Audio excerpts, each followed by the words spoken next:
اللہ تبارک و تعالی نے کلام مقدس کی ان آیات میں اپنے بندوں کو خطاب فرمایا ہے کہ میرے انسانوں کے تمہارے لیے ہم نے جانور بنائے، پیدا کیے ہیں، یعنی ابل، بقر، غنم، ہر قسم کے جانور۔ لعبرہ، اس میں تمہارے لیے دلالت ہے، اللہ کی حکمتوں پر یہ سب سے بڑی نشانی ہے۔ نسقیکم مما فی بطونہ، اللہ تبارک و تعالیٰ ان کے اندر جو ہے وہ تمہیں پلاتے ہیں، اور وہ دودھ جو ہے من بین فرث و دم، ایک طرف گوبر ہے ایک طرف خون ہے، اس کے درمیان میں ہے لبنا خالصا سائغا للشاربین، ایک ایسا دودھ ہے جو خالص بھی ہے، یعنی ہر قسم کے اثرات سے خالص ہے،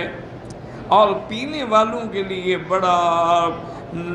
لذت اندوز شراب ہے۔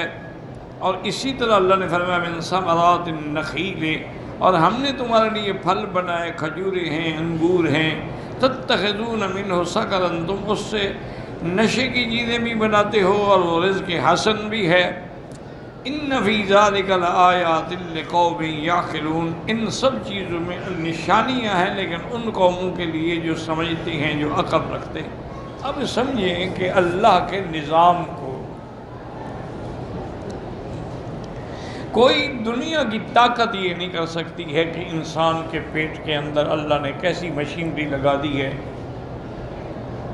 کہ وہ جو گھاس کھاتے ہیں، چرتے ہیں، معدے میں آتا ہے، پہلے کیلوس ہوتا ہے، پھر کیموس ہوتا ہے، پھر اس کے اندر اللہ کا نظام ہے کہ جو خون پیدا ہوتا ہے وہ تو جگر کو دے دیا جاتا ہے، پھر جگر تقسیم کرتا ہے سب شرائین، اور ایک آنکھ سے اس کے گوبر جو ہے وہ نکلتا ہے، اور ایک سے اس کا پیشاب خارج ہوتا ہے، اور اس کے درمیان میں اللہ نے ایک ایسی لائن رکھی ہے جس میں خالص دودھ ہے، اور اللہ نے فرمایا میرے بندے دیکھو کہ میں نے تیرے دودھ کے لیے، تیرے رزق کے لیے کیسی حفاظت کی ہے کہ اگر ذرا سا بھی لیکیج ہو جائے اور خون اس میں مل جائے تو تم نہیں پیو گے۔ اسی طرح خدا نہ خواستہ اگر بول و براز کی کوئی لائن لیکیج ہو کے اندر آ جائے پھر بھی تم نہیں پیو گے۔ تو کیسے میں نے محفوظ رکھ کے تو یہ بلایا ہے اور تجھ تک پہنچایا ہے، چونکہ دودھ جو ہے نا یہ ایک بہت بڑی نعمت ہے۔ ایک حدیث مبارک میں آتا ہے کہ 3 چیزیں ہیں جن کو کبھی رد نہیں کرنا چاہیے اگر کوئی ہدیہ پیش کرے، الطیب واللبن، اور ایک روایت میں آیا ہے کہ والمخدہ، کوئی تکیہ پیش کرے۔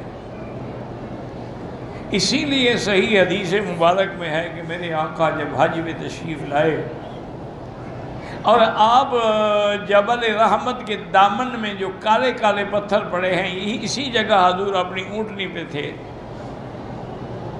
اونٹنی کا نام قصوہ تھا، قصوہ کہتے ہیں جس کا کان کٹے ہوئے، وہ کان کٹے ہوئے نہیں تھے، بس نام ہی قصوہ تھا۔ اب مسئلہ یہ تھا، اور صحابہ ادب سے پوچھتے نہیں تھے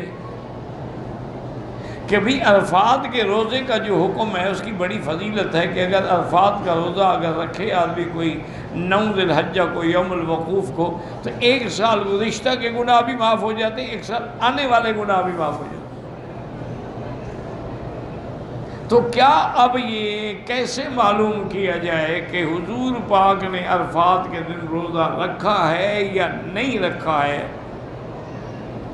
تو بی بی ام سلمہ جو حضور کی بیوی تھی وہ بھی سفر میں ساتھ تھی، حج میں سب بیویاں ساتھ تھیں، تو اس نے دودھ کی لسی بنائی پانی ملا کے، اور حضور پاک کو یہ دودھ کی لسی بڑی پسند تھی، اور دوسری یہ ہے کہ دودھ کبھی آپ رد نہیں کرتے تھے۔ اگر آپ پانی بھیجا جاتا، ہو سکتا ہے کہتے مجھے ضرورت نہیں ہے، پیاس نہیں لگی، لیکن دودھ رد نہیں کرتے تھے چاہے 1 گھونٹ بھی بھریں۔ تو بیوی صاحبہ نے وہ پیالہ جو تھا دودھ کا اور لسی پانی ملا کے لسی بنا کے حضور کو بھیجا، تو حضور نے اونٹنی میں بیٹھے بیٹھے نوش فرما لیا۔ تمام صحابہ کو پتہ لگ گیا کہ آج حضور کا روزہ نہیں ہے۔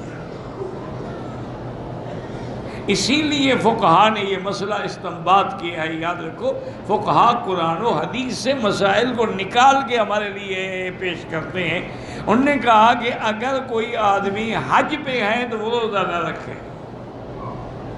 اور اگر حج پہ نہیں ہے، مکہ مدینے میں ہے، اپنے ملک میں ہے، تو پھر اس دن کا روزہ رکھنا جو ہے اس کے لیے بہت بڑی فضیلت ہے۔ تو اس لیے دودھ جو ہے یہ اتنی بڑی نعمت ہے۔ اور اس سے بھی علماء نے استدلال کیا ہے کہ انسان کے لیے ماں کے پیٹ سے پیدا ہونے کے بعد جو سب سے پہلی غذا ہے وہ کیا ہے؟ وہ دودھ ہے۔ اگر اس کے علاوہ بچے کے لیے کوئی اور چیز مفید ہو سکتی تو اللہ کر سکتے تھے، اللہ کے آگے کیا مشکل ہے، لیکن اللہ تبارک و تعالی نے اس کے لیے بھی دودھ رکھا ہے۔ تو اس لیے یہ ایک اتنی بڑی نعمت ہے کہ کوئی دنیا کی طاقت نہیں کر سکتی کہ جانور ہے کبھی سبز گھاس کھاتا ہے، کبھی خشک گھاس کھاتا ہے، اندر جا کے کیلوس کیموس ہونے کے بعد بول و براد الگ بنتا ہے، لیکن دودھ سفید ہے۔